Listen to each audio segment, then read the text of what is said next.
A millionaire loses everything and is helped by a street vendor. A notebook filled with riddles reveals secrets about the vendor's past.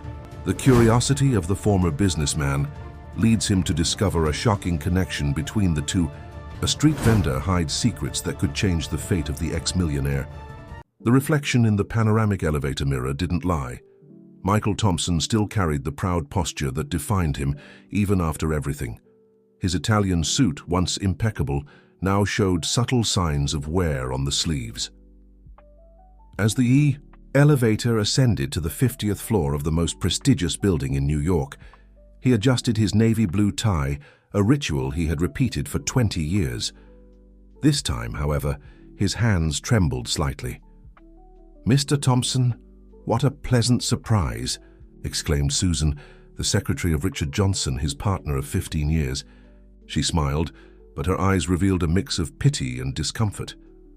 "Mr. Johnson is in a meeting, but—" "He will see me," Michael interrupted, his firm voice echoing through the reception. Without waiting for a response, he walked toward the office. That until 3 weeks ago had been his empire. The security guards shifted uncomfortably, but didn't stop him.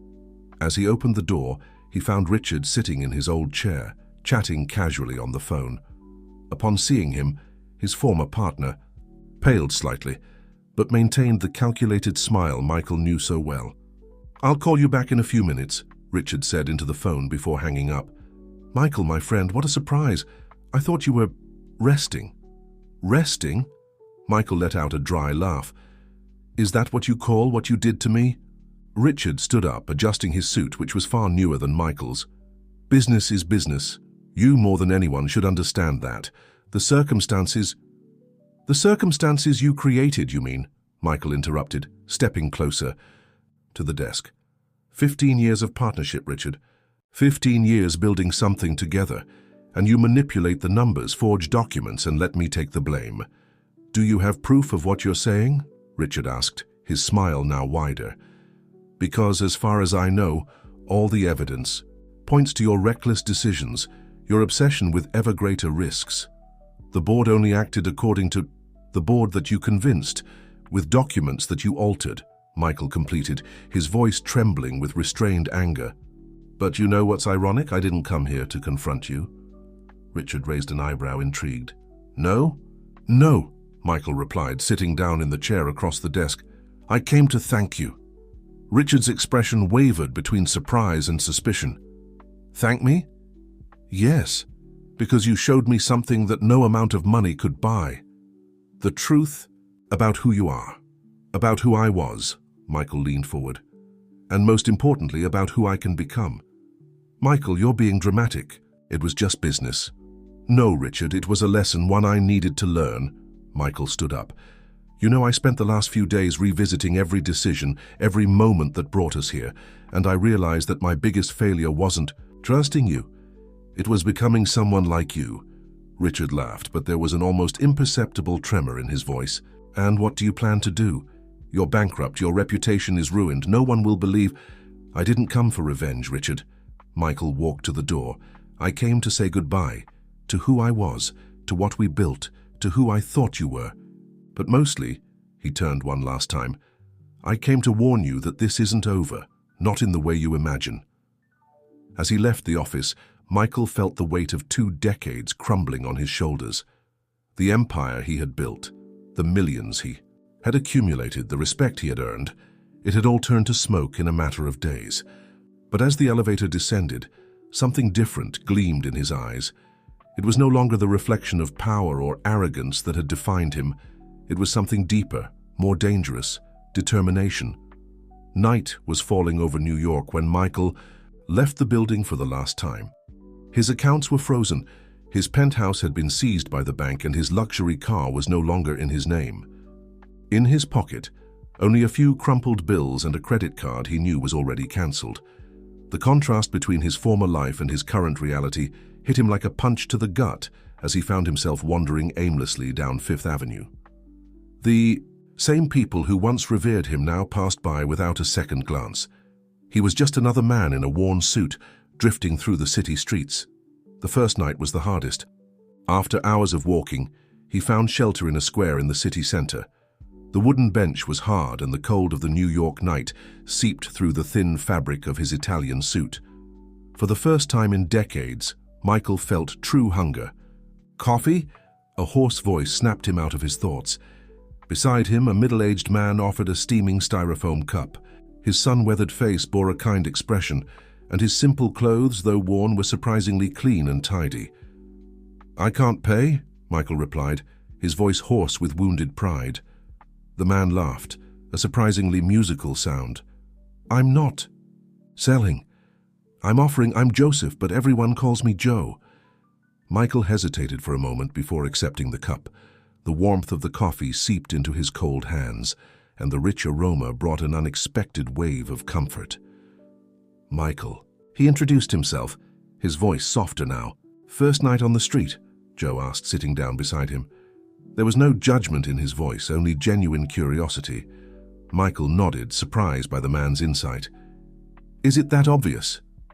"The suit tells a story," Joe replied, gesturing to Michael's clothes. "But it's your eyes that reveal the rest.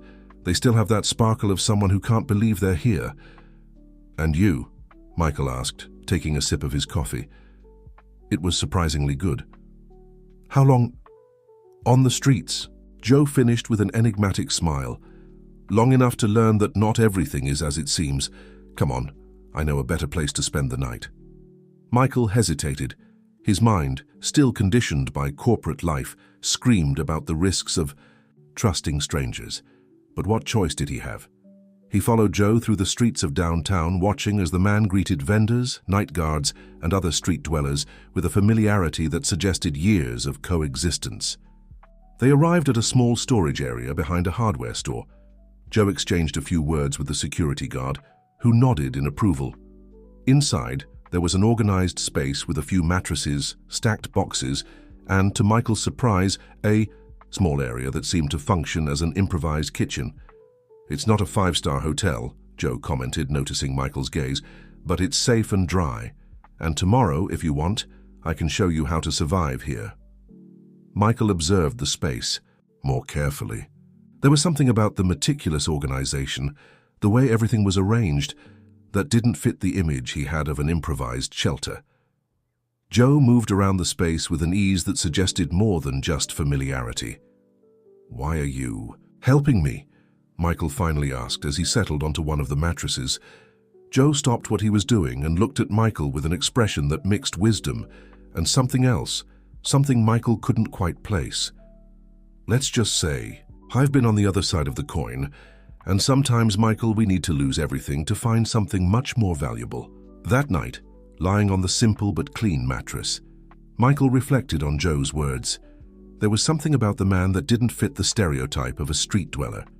His way of speaking, his gestures, the way he organized the space, everything suggested a more complex story than it appeared. As sleep finally overtook him, Michael realized that perhaps, just perhaps, his fall wasn't the end, but the beginning of something completely unexpected. The first week on the streets changed Michael more than 15 years in the financial market ever had. Under Joe's guidance, he learned to survive in a world he had previously only observed through the mirrored windows of his office. The Italian suit was replaced with more practical clothes, obtained through donations. His hands, once occupied only with papers and keyboards, now carried boxes and organized merchandise. "The secret isn't just selling," Joe explained as they set up a small fruit stand in Union Square. "It's about building relationships. Every person who passes by here has a story, has needs. Our job is to understand that." Michael watched, fascinated, as Joe turned a simple banana sale into a meaningful conversation. He knew the names of regular customers, asked about their families, and remembered details from previous chats. It was a completely different kind of negotiation than what Michael was used to, yet strangely familiar at its core. "Mrs. Mary," Joe called out to a woman rushing by, "I brought those apples you like. And how's your grandson? Has he recovered from the flu?" The woman smiled, stopping at the stand. "Oh, Joe, you always remember everything. Yes, he's better now, thank God. And who's your new friend?" "This is Michael, my new partner," Joe replied with a smile, making Michael raise an eyebrow at the choice of words. He's learning the business. As the woman picked out her fruit, Michael noticed something curious. The way Joe calculated prices, organized inventory, and arranged the products. There was a sophistication that seemed out of place for a simple street vendor. During lunch, sharing a plate of food bought from a popular restaurant, Michael decided to satisfy his curiosity. "Where did you learn so much about sales, Joe?" Joe chewed slowly before answering, his eyes fixed on a distant point. "So, life is the best school, Michael. But let's just say I've had some interesting experiences before ending up here." "What kind of experiences?" "All kinds," Joe replied vaguely, but his eyes sparkled in a way Michael had seen before, in the eyes of executives who held valuable secrets. "But what matters is what I learned from them." In the afternoon, as they were organizing the day's leftovers, a well-dressed man passed by the stand. Upon seeing Joe, he stopped abruptly, his face slightly paling. Joseph Oliver?" Joe kept his expression neutral, but Michael noticed how his shoulders tensed. "I think you're mistaking me for someone else, sir. I'm just Joe from the fruit stand." The man continued to stare at Joe for a few seconds, clearly disturbed. "Sorry. It's just that you look a lot like someone I knew a few years ago. Someone. Who? Well, never mind. Good afternoon." After the man walked away, Michael observed how Joe methodically put away his things, his face thoughtful. "Who was he, Joe?" "Nobody important," Joe replied, but his voice was different. "Michael, you must have noticed by now that everyone in this city carries their own secrets. Sometimes it's better not to ask too many questions."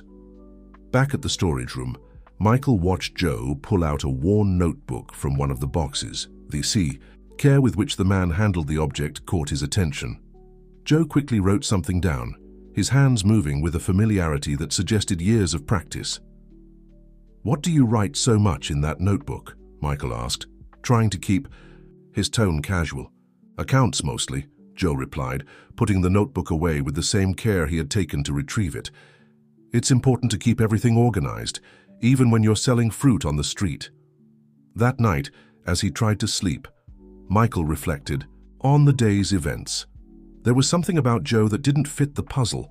The way that man had recognized him, the way Joe handled numbers and business, his manner of speaking that occasionally revealed a more sophisticated vocabulary. It all pointed to a much more complex story than that of a simple street vendor.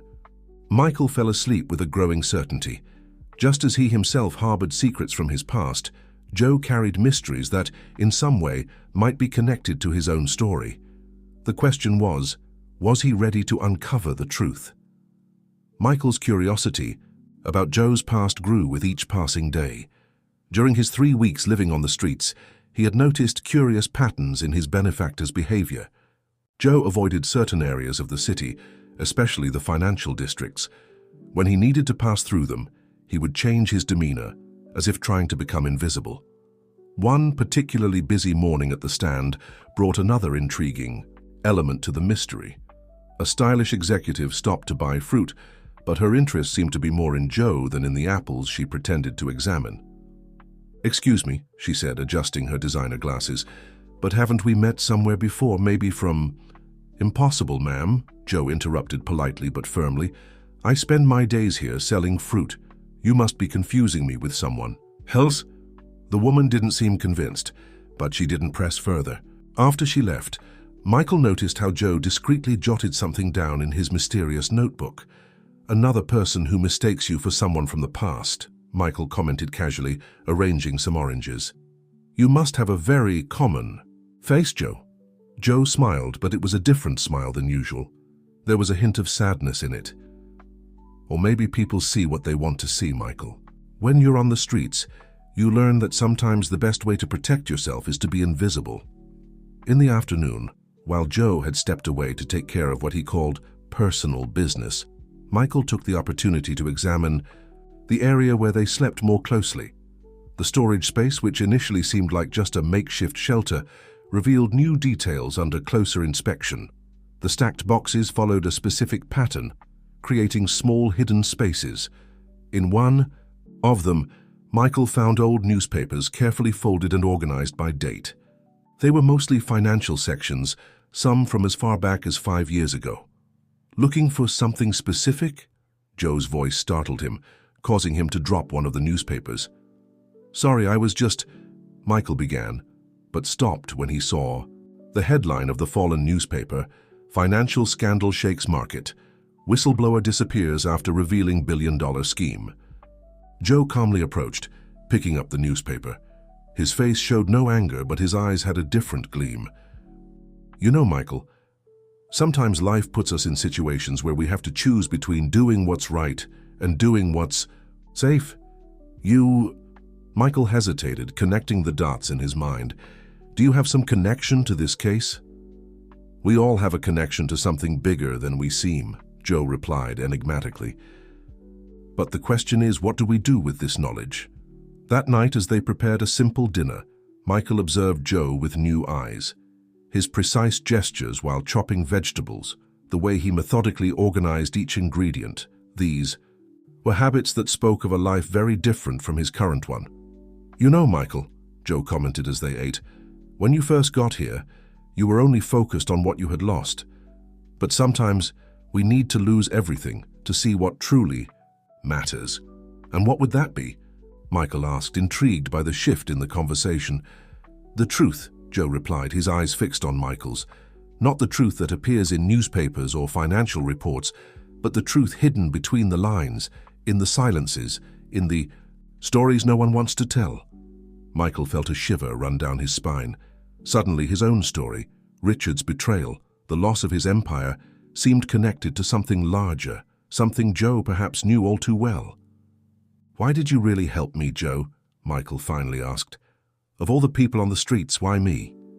Joe slowly stood up, picked up his mysterious notebook, and opened it to a specific page.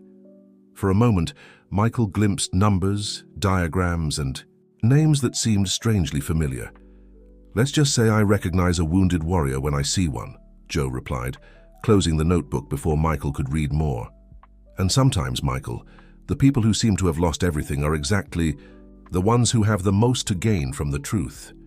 The routine at the fruit stand had become almost comfortable for Michael, but the mystery surrounding Joe continued to consume him. One particularly busy morning brought a surprise that would change everything. Among the usual customers appeared a figure that made Michael's blood run cold: Claire Johnson, Richard's wife. She didn't recognize him immediately. His days on the streets had changed his appearance considerably. Michael turned discreetly, pretending to organize some boxes, while he listened to her conversation with Joe. "These mangoes look great," Claire commented, examining the fruit. "You know, it's funny, but you remind me of someone." "People always say that," Joe replied with his usual calm. "I must have a common face." "No, it's not that," Claire insisted, frowning. "You remind me a lot of an executive who used to attend the charity events I organized. Joseph something. He disappeared a few years ago after a scandal involving—" "Ma'am," Joe gently interrupted her, "the mangoes are 3 for $10. Would you like to take it with you?" Claire seemed to snap out of her memories, picked up some fruits and paid. Before leaving, she cast one last curious glance at Joe, and then her eyes briefly landed on Michael. For a moment, he feared being recognized, but she simply smiled politely and left. After she left, Joe grew quieter than usual. During lunch, sitting on a bench in the square, Michael finally decided to confront him. "You knew her, didn't you? Claire Johnson?" Joe remained silent for a few moments, his eyes fixed on a distant point. "I've known many people in my previous life, Michael. Some of them I'd rather not remember." "Previous life? So you really were an executive?" "What? I was or wasn't doesn't matter anymore," Joe replied, but his voice betrayed an unusual tension. "What matters is who we are now and what we do with the knowledge we have." That night, as Joe slept, Michael couldn't get the encounter with Claire out of his head. There was something about the way she almost recognized Joe, something in his words about knowledge. Driven by a growing intuition, Michael waited until he was sure Joe was truly asleep and quietly searched for the mysterious notebook. He found it carefully tucked away among some boxes. With slightly trembling hands, he opened it under the faint light coming through the storage room window. What he saw made his heart race. Page after page of meticulous notes, complex diagrams of corporate structures, names of companies he knew well, including his former employer. One page in particular caught his attention. On it was a detailed diagram showing connections between various companies, with Richard's corporation at the center. Notes in the margins indicated dates, amounts, and names, including Richard Johnson's. "Did you find what you were looking for?" Joe's voice startled him. He was sitting on his mattress watching Michael with an expression that mixed resignation and something else, perhaps relief. "Joe, this is about the scandal you exposed, isn't it? The one that made you disappear." "Part of it," Joe replied, slowly standing up. "But there's much more at stake than you realize, Michael. Much more than I intended for you to discover so soon." "Why is there information about Richard's company here?" Michael asked, his mind racing to connect the pieces. "Because nothing is a coincidence," Joe replied, sitting down next to Michael. "Your fall, my disappearance, Richard's empire, everything is connected in a much larger puzzle." "So you knew who I was from the beginning? Is that why you helped?" "Me?" Joe smiled, but it was a sad smile. "Let's just say I recognized in you the same determination I had before I discovered certain truths. The question now, Michael, is, are you ready to know the rest of the story?" Michael looked at the notebook in his hands, at the meticulous notes that revealed a web of connections and secrets he had never imagined existed. His world, which had already crumbled once, was about to change again. "I am," he replied firmly. "But first, tell me one thing. Who are you really?" Joe took the notebook from Michael's hands and opened it to a specific page.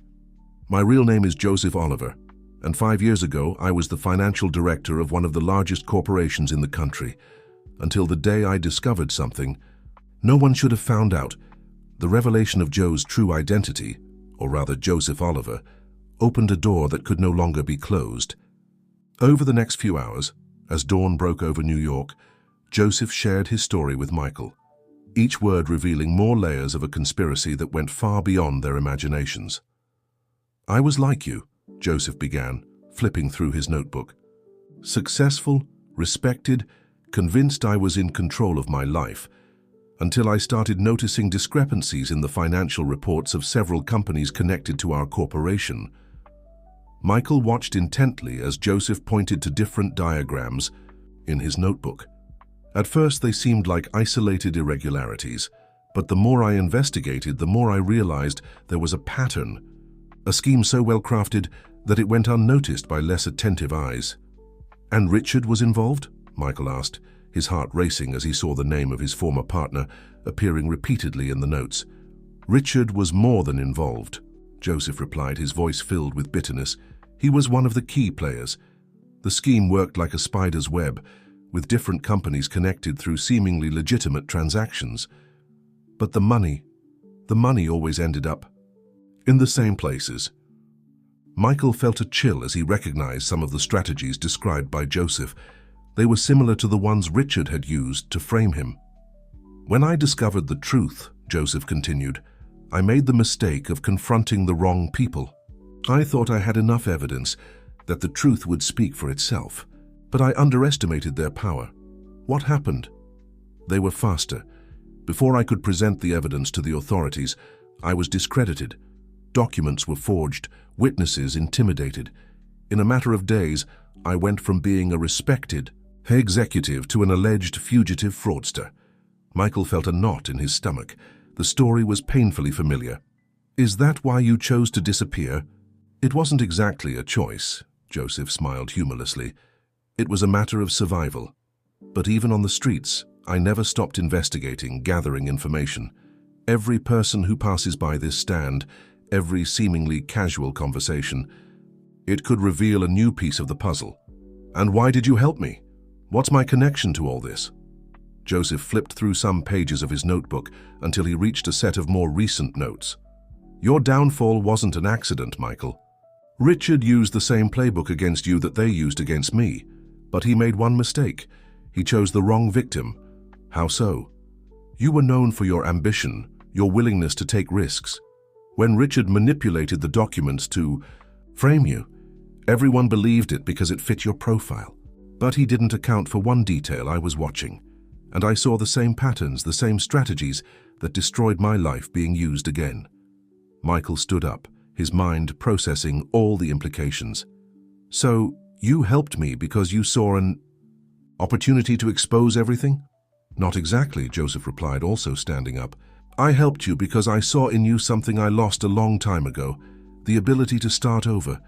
And maybe together, we can do more than just survive. We can bring justice. At that moment, a noise on the street caught both of their attention. Through the warehouse window, they saw a black car parked across the street, with two men observing the place. They never stopped looking, did they? Michael asked, watching as Joseph quickly tucked away his notebook. No, Joseph answered, his voice tense. And now that you know the truth, you need to understand one thing. There's no turning back.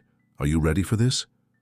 Michael glanced at his old suit, now hanging in a corner of the warehouse, a relic of his former life.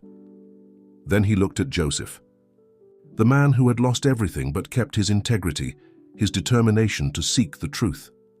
I am, he replied firmly, but we need to be smarter than them this time. Joseph nodded, a determined glint in his eyes. And we will be. Because now we have something they don't, nothing to lose and everything to prove. The following days brought a new dynamic to Michael and Joseph's routine. During the day, they maintained their facade as simple street vendors, but every interaction now carried a different weight. Each customer could be a valuable source of information. The key is patience, Joseph explained as they set up their stall on a busy morning.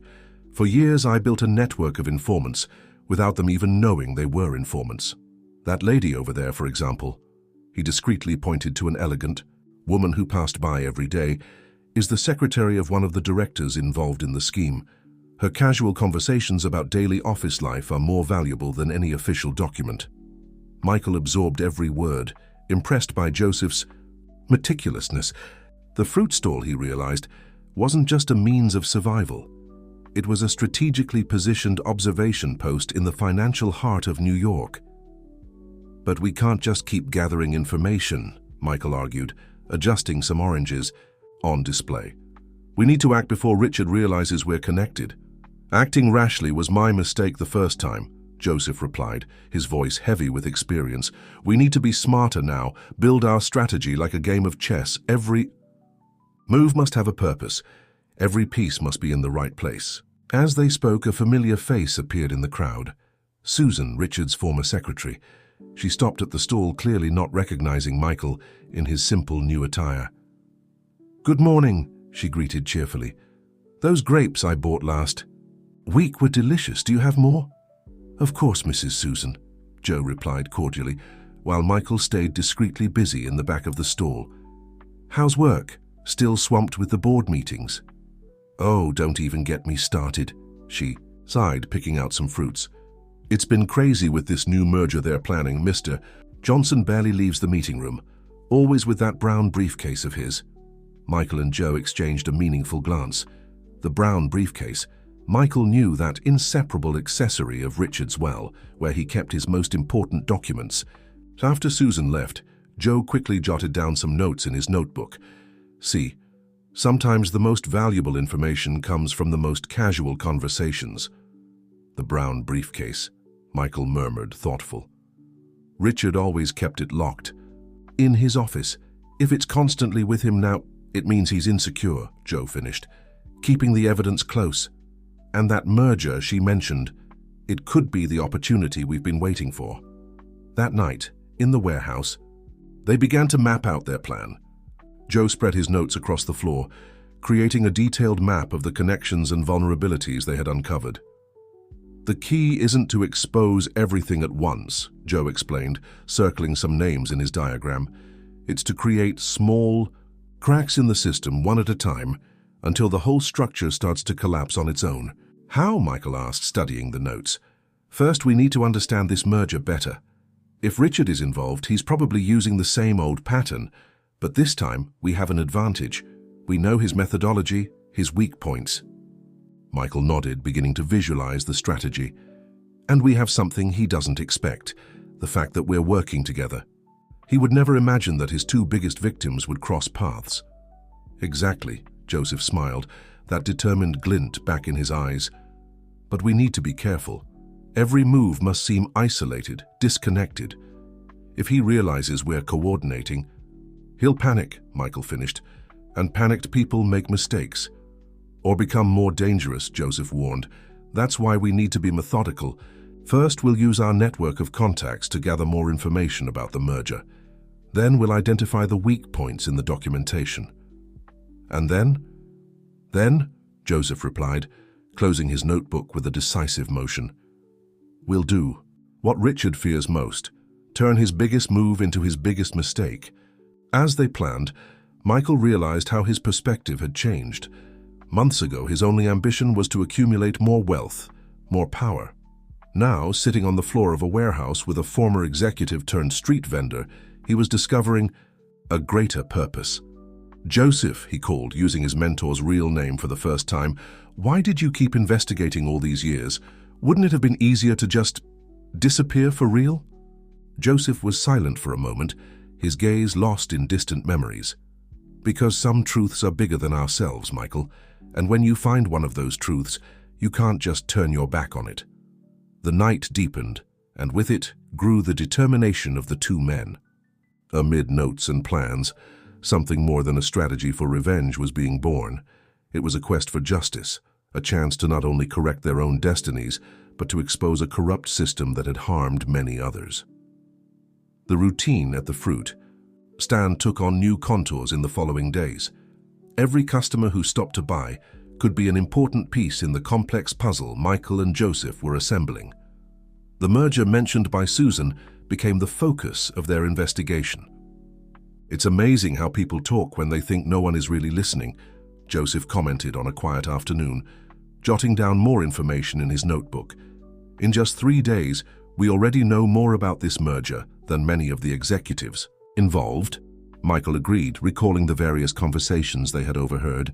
Executives discussing numbers on their phones while buying fruit, secretaries chatting about emergency meetings, even an office boy who inadvertently revealed details about the documents he was carrying. The pattern is repeating itself, Michael observed, analyzing Joseph's notes. Richard is using the merger as cover for something bigger, just like he did with me. Yes, but this time we have an advantage, Joseph replied, a shrewd glint in his eyes. We not only know the scheme, but also the people involved. And more importantly, they don't see us as a threat. That same afternoon, an unexpected move brought new urgency to their plans.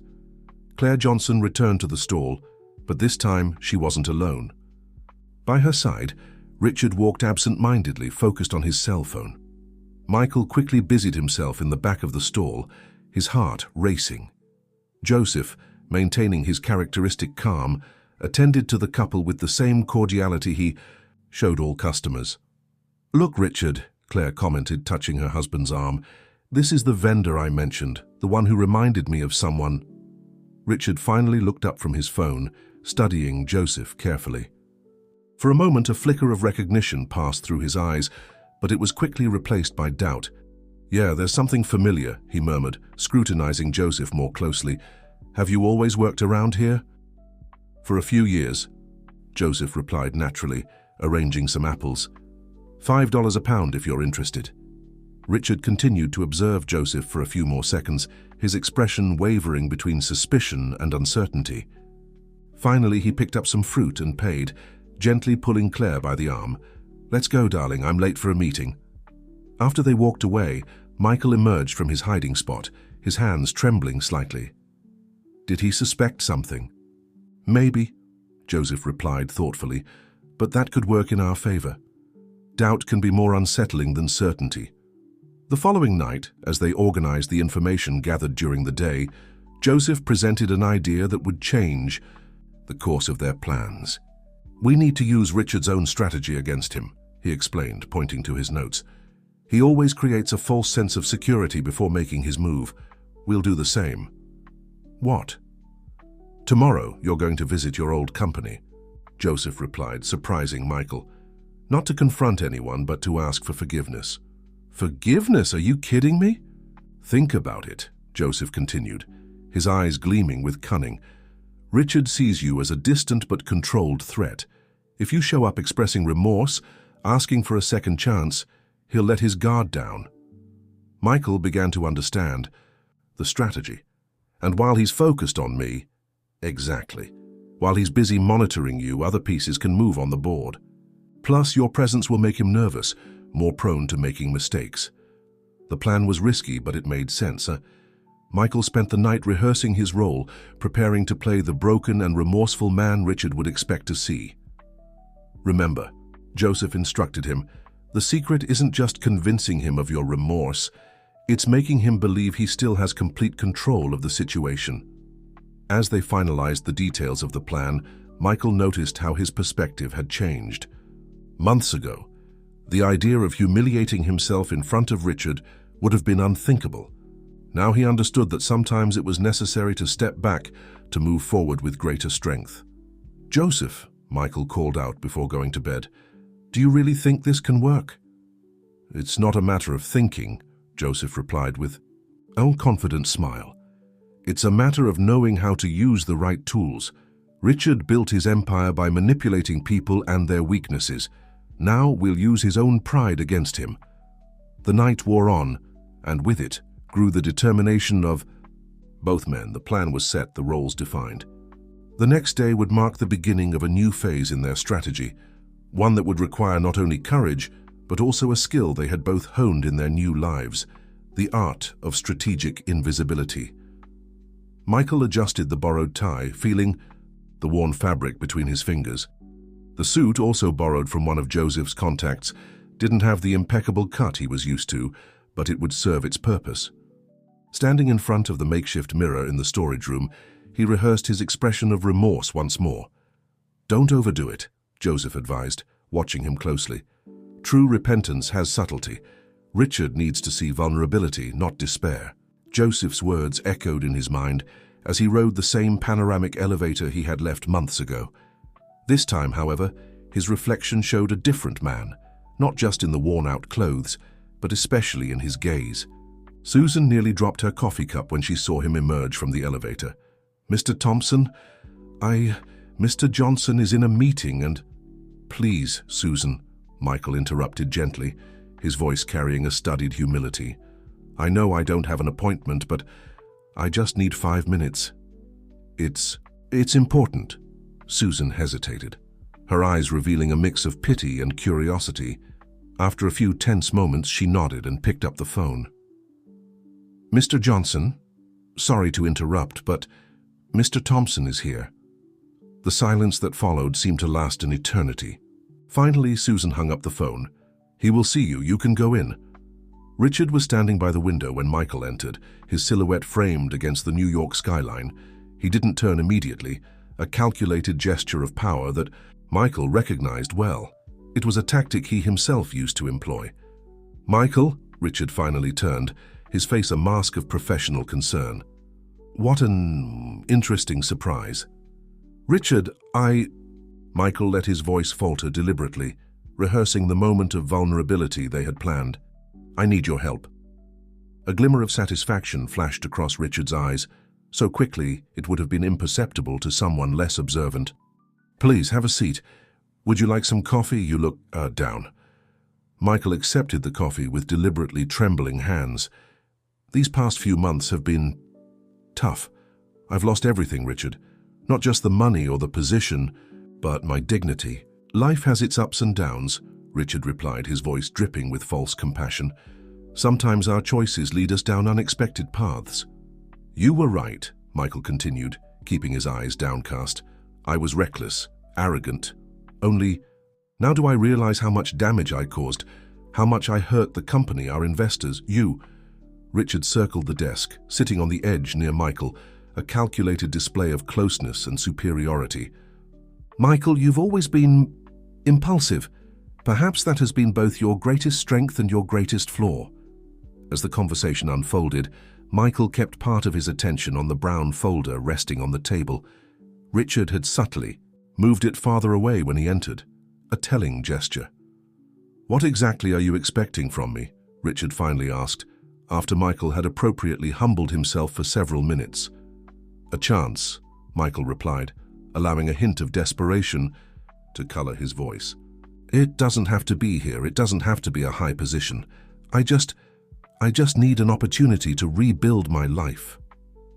Richard stood up, moving back behind his desk and closer to the folder. "You know it's not that simple. There are legal issues, trust issues." "I know," Michael lowered his head even further, "but I thought if anyone could understand, it would be you. After so many years together." A phone rang, interrupting the moment. Richard answered, his expression subtly changing as he listened to the message. "Now? But the meeting was scheduled for, I see, I'll be there in 5 minutes." Hanging up the phone, Richard turned his attention back to Michael. "I need to go, but I'll think about what you said. Leave your contact with Susan." As Richard quickly organized some papers, Michael noticed something that made his heart race. A small receipt falling from the brown folder, sliding under the table without Richard noticing. "Thank you, Richard." Michael stood up, deliberately, unsteady. "Just the fact that you listened to me already means a lot." Richard walked him to the door, his hand briefly resting on Michael's shoulder, a gesture that to any observer would seem compassionate, but which Michael recognized as a final display of dominance. Just as the elevator began to descend, Michael allowed a small smile to appear on his lips. In his pocket, the small receipt seemed to burn, not for what it directly revealed, but for what Joseph had predicted. Richard was getting careless. The first move had been made. Now it was a matter of waiting for Richard's reaction and being ready for the next step in the plan. The small receipt in his hands provoked an unexpected reaction in Joseph. His eyes, usually calm and calculating, widened as he examined the seemingly insignificant document. "This changes everything," he murmured, quickly flipping through his notebook until he found a specific page. "Look at this, Michael. The date, the amount, the transaction code, it's exactly the same pattern." Michael leaned over the notebook, observing Joseph's meticulous notes. "What does this mean?" "It means that Richard not only copied the scheme." "That destroyed me. He's working with the same people," Joseph explained, his voice tense. "This merger he's planning, it's not just another business deal, it's the final piece of something that started 5 years ago." As Joseph explained the details, Michael felt his stomach sink. The scheme was much bigger than they had initially imagined. Richard wasn't just an opportunistic traitor. He was part of a complex and well-organized network. "But there's something that doesn't make sense," Michael interrupted, pointing to one of the notes. "These amounts, they're too small for an operation of this size."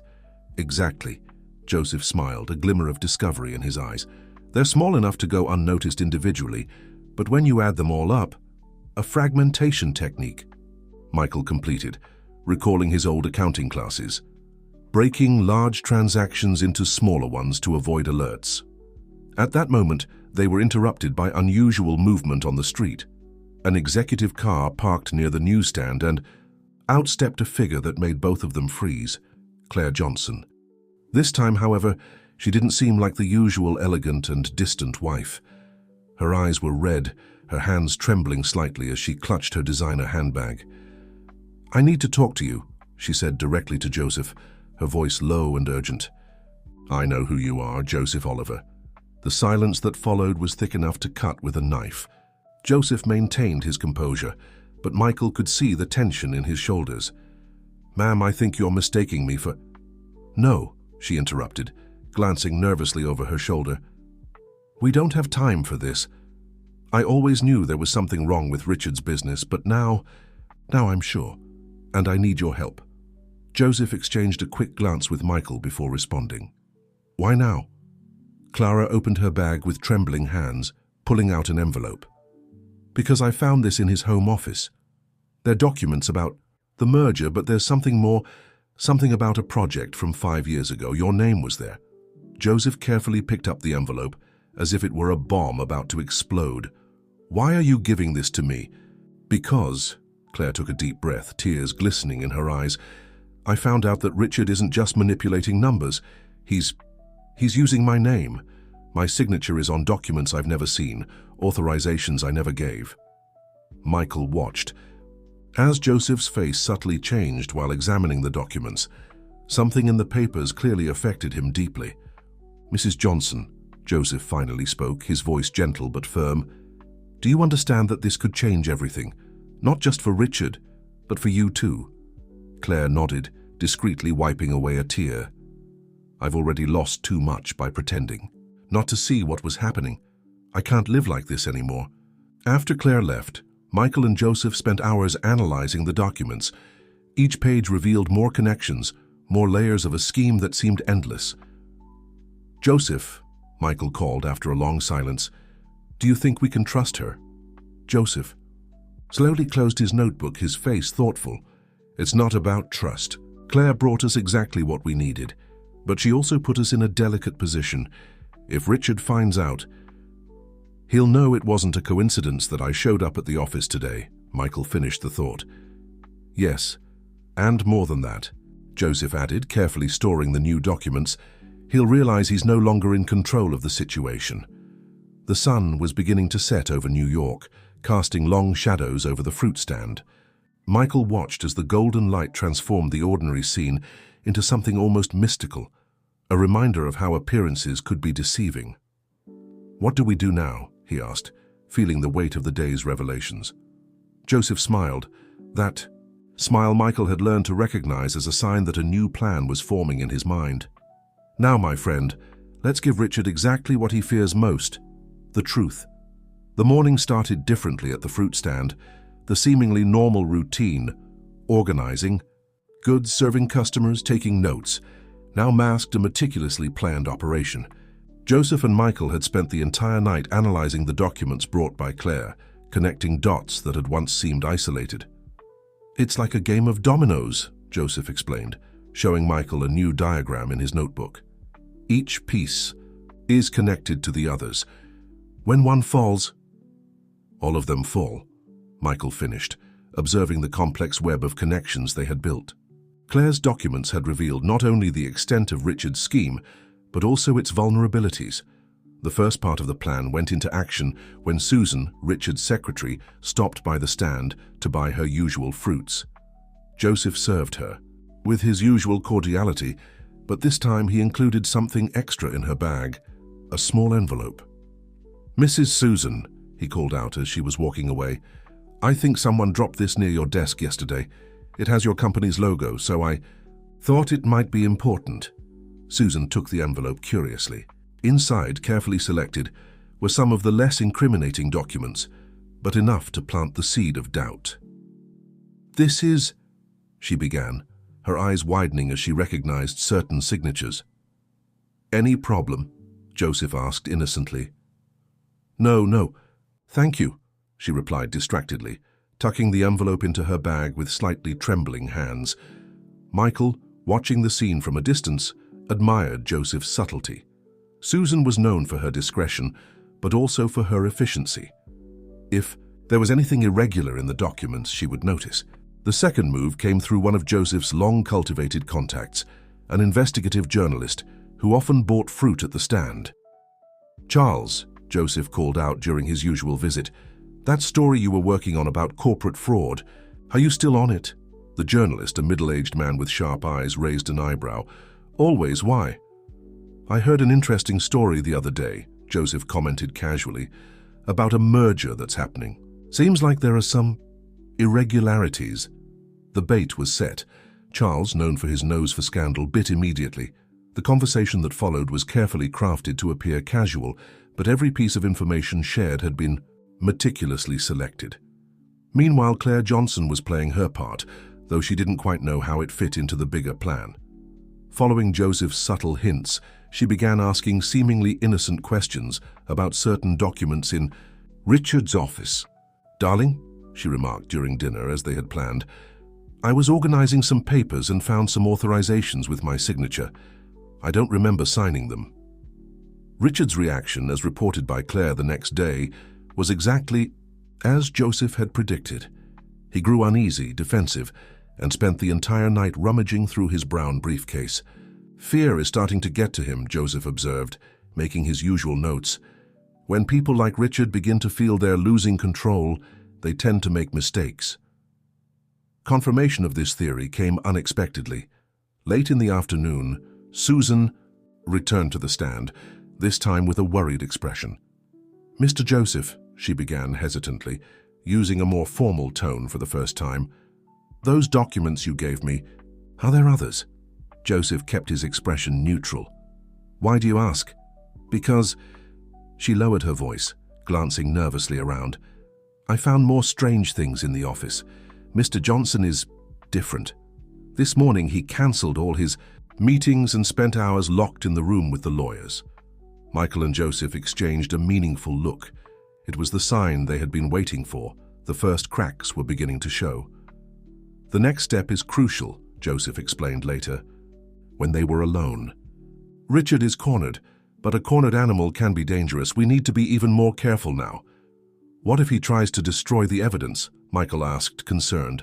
Joe smiled, that smile which always indicated he was several steps ahead. "He can try, but he made a fundamental mistake. He trusted too much in papers and numbers, forgetting that the real strength lies in people. And now those same people are starting to question, to doubt, to speak." Night fell over New York, and with it grew the feeling that they were close to a decisive moment. The domino pieces were aligned. All that was needed now was the final touch to start the fall. The day dawned with news that shook the financial market. The most important newspaper in New York published an article about possible irregularities in the merger Richard was organizing. The report, signed by Charles, didn't mention names, but it presented specific details that made the eyebrows of those familiar with the case rise. "It's just the tip of the iceberg," Joe commented, reading the newspaper at his stand. "Watch how people react." Michael didn't have to wait long to see what he meant.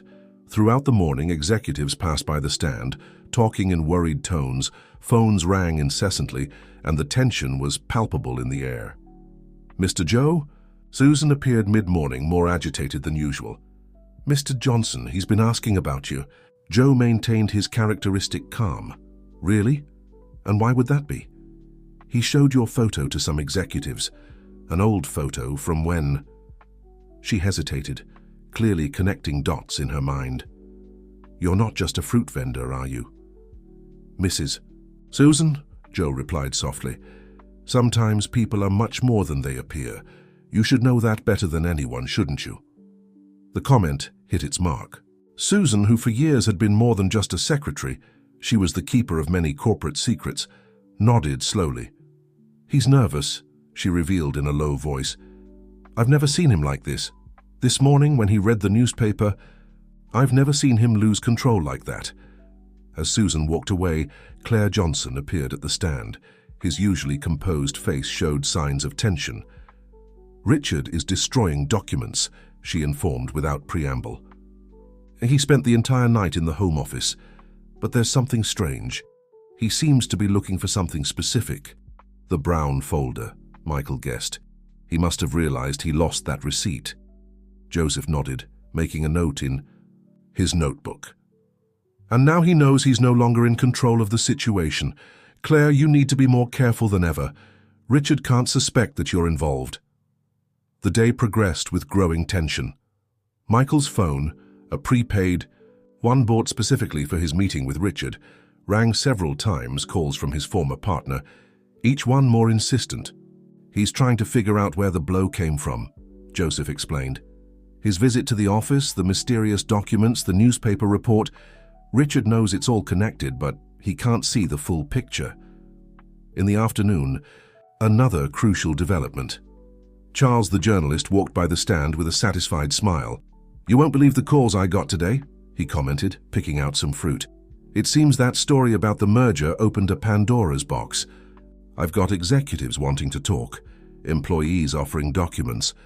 People tend to protect themselves when they feel the ship is sinking," Joseph observed casually. "Exactly," Charles agreed, his eyes shining with the excitement of a big scoop. "And you know what's most interesting? Some of those documents date back 5 years. The time of that other scandal, remember? The one with the executive who disappeared." Joseph simply smiled, that enigmatic smile Michael had learned to interpret as a sign that everything was going according to plan. At the end of the day, Susan appeared one last time. Her face was pale, her hands trembling slightly. "Mr. Joseph—" "Mr. Oliver," she corrected softly. "I think I understand everything now. The documents you showed me, the duplicate signatures from Mrs. Johnson, the old records, it was all part of a bigger plan, wasn't it?" "The truth has an interesting way of coming to light, Mrs. Susan," Joseph replied, "even when they try to bury it under piles of papers and lies." Susan took a deep breath, as if making a difficult decision. "I have more documents, things I've kept over the years, just in case. I never knew exactly what they meant, but now you know you're on the right side of history," Joseph finished gently. As the sun set over New York, Michael watched the city's movement with new eyes. Somewhere in his office high up in a mirrored building, Richard was feeling his empire crumble piece by piece. "It's fascinating," Michael remarked to Joseph as they closed up the stand, "how something seemingly so small, a fruit stand, can become the center of something so big." Joseph put away his notebook with a satisfied smile. "It's because people always underestimate the power of the truth, Michael. They think they can control it, hide it, manipulate it. But the truth is like water. It always finds a way to surface. The morning that would change everything began with a light rain over New York. Michael and Joseph watched the city's bustle under the protection of their stand's awning, waiting for the moment they knew would come. They didn't have to wait long. Shortly after 9, an executive car pulled up abruptly near the stand. Richard stepped out like a storm, his usually composed face now marked by deep bags under his eyes and an expression of contained fury. "The charade is over," he declared, approaching Joseph. "I know exactly who you are, Oliver, and I know you're behind all of this." Joseph continued calmly arranging his fruit. "Good morning, Mr. Johnson. The mangoes are particularly sweet today. Would you like to try one?" "Cut it out!" Richard exploded, drawing the attention of passers-by. "You and Michael, you set all this up, didn't you? The report, the leaked documents, the board's questions." "It's interesting," Joseph replied, still maintaining his calm, "how you immediately assume there's a conspiracy. Perhaps the truth is simpler. Maybe your own actions are finally catching up to you." Michael watched the scene with a mix of fascination and apprehension. Richard, always so composed, now seemed on the verge of a breakdown. "You don't understand," Richard lowered his voice, glancing nervously around. "It's not just about me. There are powerful people involved. Bigger interests." "Oh, I understand perfectly," Joseph interrupted, for the first time dropping his simple salesman demeanor. "I understand because I faced those same people 5 years ago. The difference, Richard, is that this time I'm not alone." As if on cue, several cars pulled up near the stand. From one emerged Charles, the journalist, accompanied by a news crew. From another, executives whom Michael recognized as board members stepped out. And from the third, to Richard's complete shock, emerged Claire. What is this?" Richard stammered, his face turning pale. "This," Joseph replied calmly, "is the moment when the truth finally comes to light." "Claire?" Clara approached, holding a folder, the same brown folder Richard had so fiercely protected. "I'm sorry, Richard, but I couldn't be an accomplice to all this anymore." "You?" Richard turned to her, incredulous. "You betrayed me." "No, Richard," Claire replied, firmly. "You betrayed yourself. You betrayed everything we claimed to stand for. And worse, you used my name, my signature, for your frauds." The members of the board approached, their faces grave. One of them, the eldest, spoke up. "Mr. Johnson, in light of the evidence we have received and the matter published today, the board has called an extraordinary meeting. Your presence is required." Richard looked around like a cornered animal. His eyes landed on Michael, who until then had been observing everything in silence. "You," he pointed accusingly, "that visit to the office, was it part of the plan?" "I learned from the best, Richard," Michael replied calmly. "You taught me that sometimes we need to lose everything to see what truly matters." Joseph stepped forward, his notebook in hand. "Mr. Johnson, for 5 years I collected every piece of evidence, every document, every proof of what you and your associates have done. Not just to me or to Michael, but to dozens of others. You have no idea what you're doing, Richard threatened, but his voice had already lost its strength. On the contrary, Joseph smiled serenely. For the first time in a long while, everyone here knows exactly what they're doing. Charles approached with his microphone, cameras began to flash, and Richard finally seemed to grasp the extent of his defeat.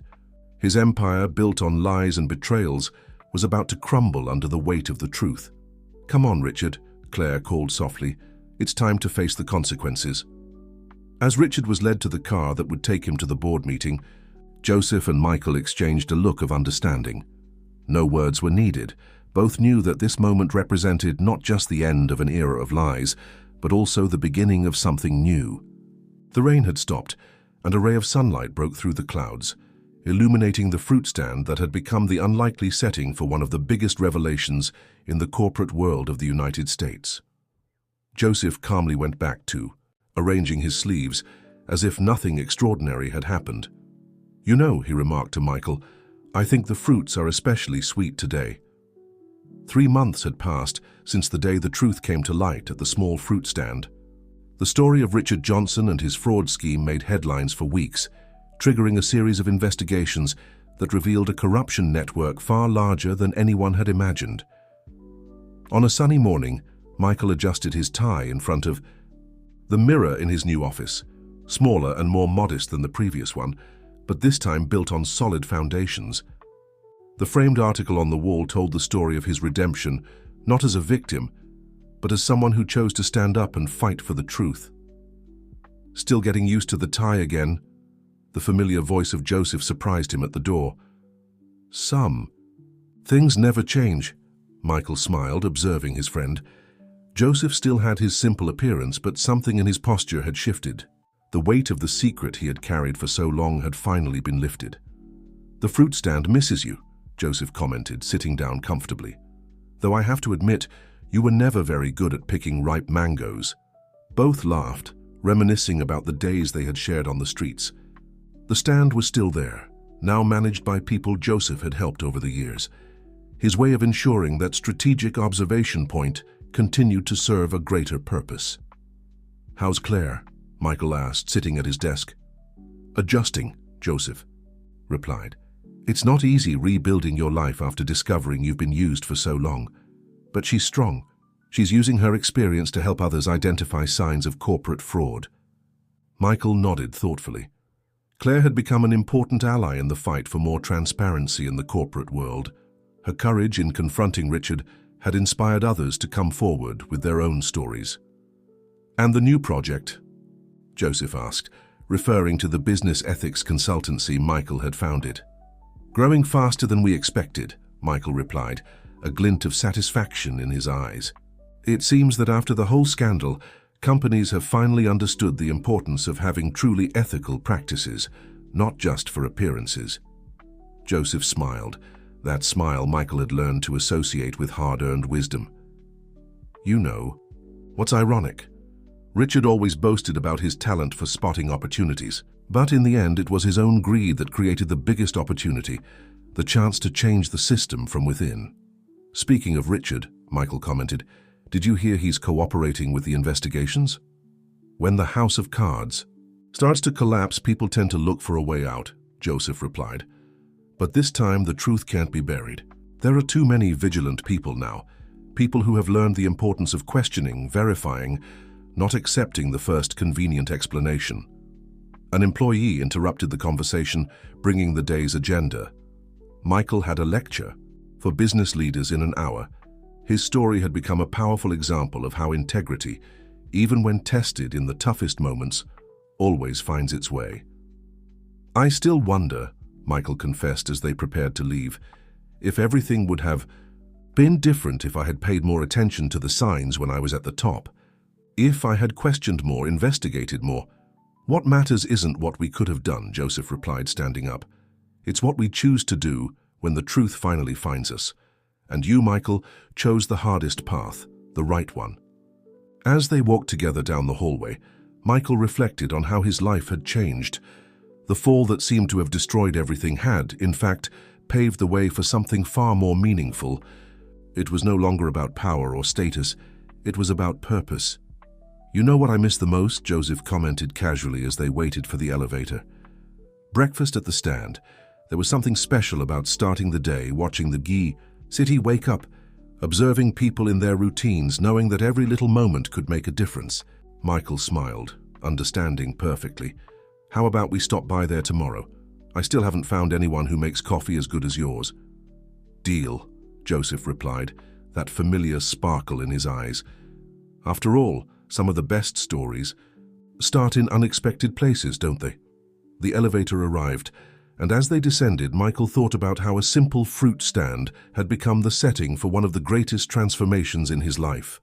Not just his personal transformation, but a change that had touched so many other lives. Outside, New York pulsed with its characteristic energy. Somewhere other stories were unfolding, other truths waiting to come to light. And thanks to people like Joseph and Michael, there were now more watchful eyes, more voices willing to speak, more ears ready to listen. The truth, as Joseph always said, had a way of finding its own path. Sometimes it just needed a little push and maybe some fresh fruit to go with it.